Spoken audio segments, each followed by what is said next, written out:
Hello student, मैं कीर्ति यादव हिंदी दर्शन में आपका स्वागत है। आज हम लोग प्रकृति के सुकुमार कवि सुमित्रानंदन पंत की एक कविता पर्वत प्रदेश में पावस जो एनसीईआरटी क्लास 10th के स्पर्श भाग 2 में दी गई है को पढ़ेंगे। सुमित्रानंदन पंत का जन्म उत्तराखंड के कौसानी अल्मोड़ा में 20 मई 1900 में हुआ था। इन्होंने बचपन में ही कविताएं लिखना शुरू कर दिया था। छोटी सी अवस्था 7 वर्ष में इन्होंने कविता के लिए पुरस्कार भी अपने स्कूल में जीता। इनकी प्रारंभिक कविताओं में प्रकृति प्रेम रहस्यवाद दिखाई देता है, जिसके कारण ये छायावाद के प्रमुख कवियों में महादेवी वर्मा, निराला जी और प्रसाद जी के साथ गिने जाते हैं।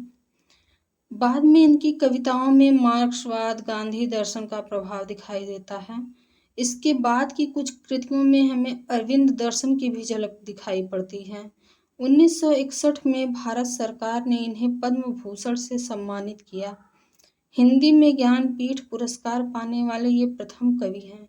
पंत जी को कला और बूढ़ा चांद पर 1960 में साहित्य अकादमी और 1969 में चिदम्बरा पर ज्ञानपीठ पुरस्कार मिला।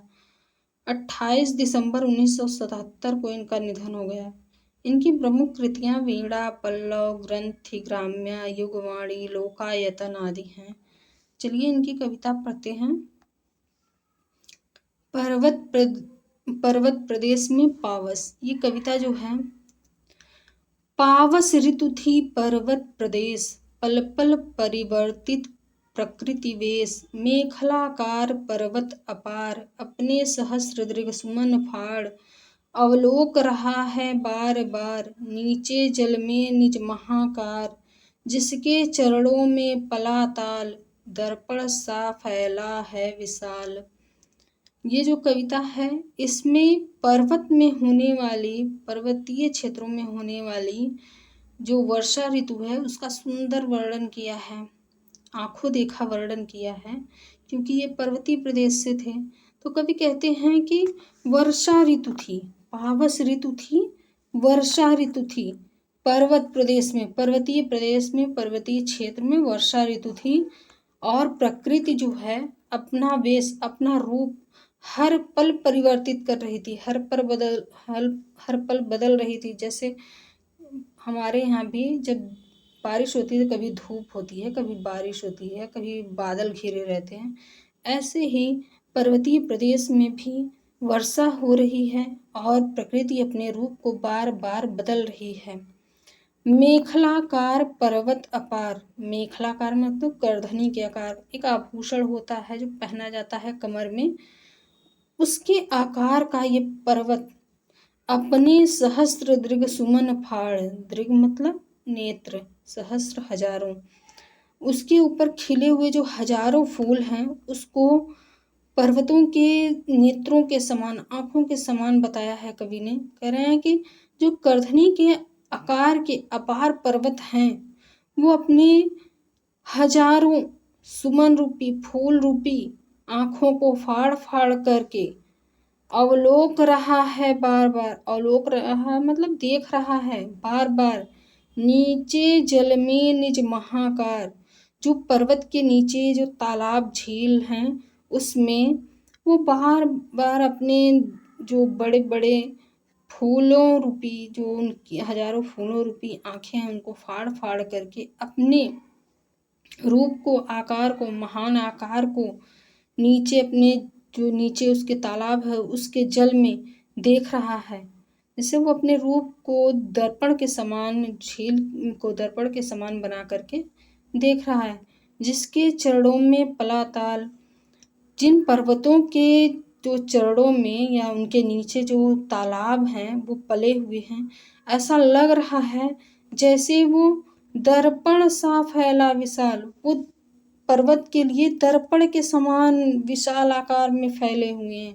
इतना पानी भर गया है वहाँ पे, उससे लग रहा है कि पर्वत अपने रूप को, अपने विशाल आकार को उस पानी में देख रहे हैं और ये तालाब भी उनके लिए दर्पण के समान हो गया है। इसकी जो व्याख्या है आप पढ़ लीजिए एक बार, चाहे तो इसको रोक के पढ़ लें, चाहे तो ये डिस्क्रिप्शन बॉक्स में टेलीग्राम के लिंक से आप डाउनलोड करके भी पढ़ सकते हैं इसको। गिर का गौरव गाकर झरझर, मद में नस नस उत्तेजित कर, मोती की लड़ियों से सुंदर, झरते हैं झाग भरे निर्झर। गिरिवर के उर से उठ उठ कर, उच्चाकांक्षाओं से तरवर, है झांक रहे नीरव नभ पर, अनिमेष अटल कुछ चिंता पर।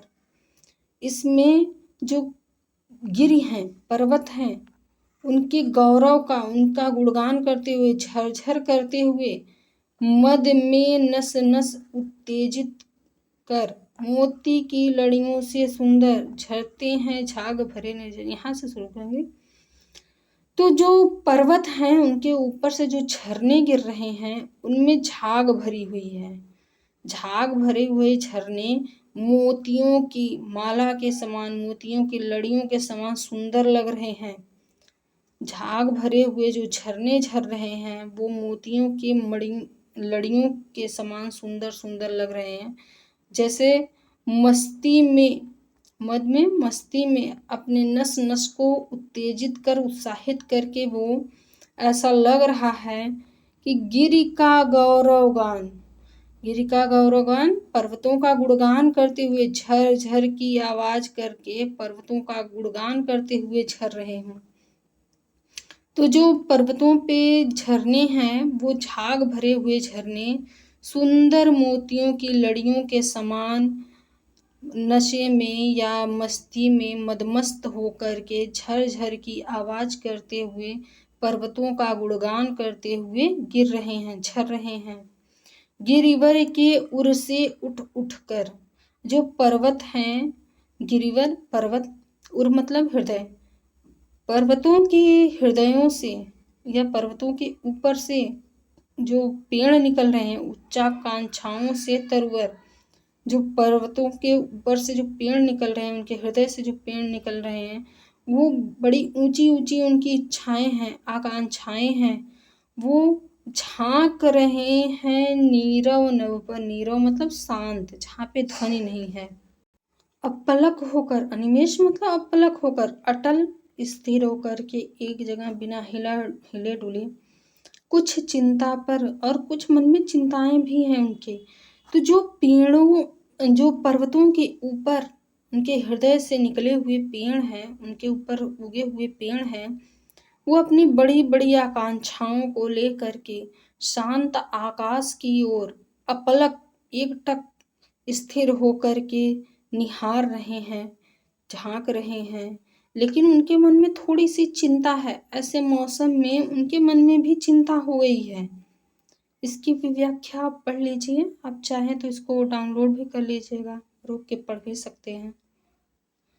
उड़ गया अचानक लो भूधर, फड़का अपार पारद के पर, रवशेष रह गए हैं निर्झर, है टूट पड़ा भू पर अंबर, धस गए धरा में सभय साल, उठ रहा धुआं जल गया ताल, यूं जलद यान में विचर विचर था, इंद्र खेलता इंद्रजाल। इसमें जब पर्वतों में जब बारिश हो गई है, उसके बाद धुंध उठ रही है, तो उससे ऐसा लग रहा है कवि को कि उड़ गया अचानक लो भूधर, जो भूधर है, पर्वत है, वो ऐसा लग रहा है कि धुंध में अचानक से उड़ गया है, गायब हो गया है। फड़का अपार पारद के पर, पारद के पर मतलब सफेद चमकीले जो पारे के समान उसके पंख हैं, पर मतलब पंख, तो जो उसके सफेद चमकीले पारे के समान पंख हैं, उसको ले करके पर्वत भी अचानक से गायब हो गया, उड़ गया। उसकी केवल अब वहां पे क्या रह गई है, रव शेष, केवल ध्वनि शेष रह गई है। वो भी किसकी, झरनों की, झरनों की केवल वहां से ध्वनि आ रही है टूट पड़ा भू पर अंबर, और धरती पे ऐसा लग रहा है आकाश टूट पड़ा है, सारी तरफ सफेदी है, तो उससे ऐसा लग रहा है कि धरती पे आकाश टूट पड़ा है, गिर गया है। धस गए धरा में सभय साल, साल के जो वृक्ष हैं पर्वतों पे ये उगते हैं, वो डर के मारे धरा में धरती में धस गए हैं, छुप गए हैं। उठ रहा धुआं, जल गया ताल, और चारों तरफ से धुआं ही धुआं उठ रहा है, धुंध उठ गई है। इससे ऐसा लग रहा है कि तालाब जल रहे हैं और उससे धुआं उठ रहा है। यूं जलद यान में विचर विचर, ऐसे जलद यान मतलब बादलों के जहाज में, विचर विचर मतलब घूम घूम करके। ऐसे लग रहा है कि बादलों के जहाज में घूम घूम करके इंद्र अपनी जादूगरी दिखा रहा है। इंद्रजाल मतलब जादूगरी। तो इंद्र अपनी जादूगरी दिखा रहा है। वर्षा का देवता माना जाता है इंद्र को, और वर्षा हो रही है। तो उससे ऐसा लग रहा है कि मानो इंद्र ही अपने बादलों के जहाज में बैठ करके घूम घूम करके अपनी जादूगरी को दिखा रहा है। तो इसमें जो है, जब पर्वतों पे पूरा धुंध भर गई है, उससे पर्वत दिखाई नहीं दे रहे हैं, केवल झरनों की आवाजें आ रही हैं। इससे कवि को ऐसा प्रतीत होता है कि धरती पे ही आकाश गिर गया है, आकाश जो है धरती पे आ गया है, जिससे पेड़ों पे जो साल के वृक्ष हैं वो डर के मारे धरती में धंस गए हैं, और तालाब से धुंध के कारण ऐसा लग रहा है कि तालाब जल गया है और धुआं उससे उठ रहा है। इससे ऐसा प्रतीत होता है उनको कि बादलों के जहाज में घूम घूम करके इंद्र अपनी जादूगरी दिखा रहा है, अपनी माया को फैला रहा है। इसकी भी व्याख्या आप पढ़ सकते हैं। ये पाठ आज समाप्त हो गया है। मिलते हैं किसी और वीडियो में। अगर आपको ये वीडियो पसंद आया हो, अच्छा लगा हो, तो चैनल को सब्सक्राइब करके ज़रूर जाएं। धन्यवाद।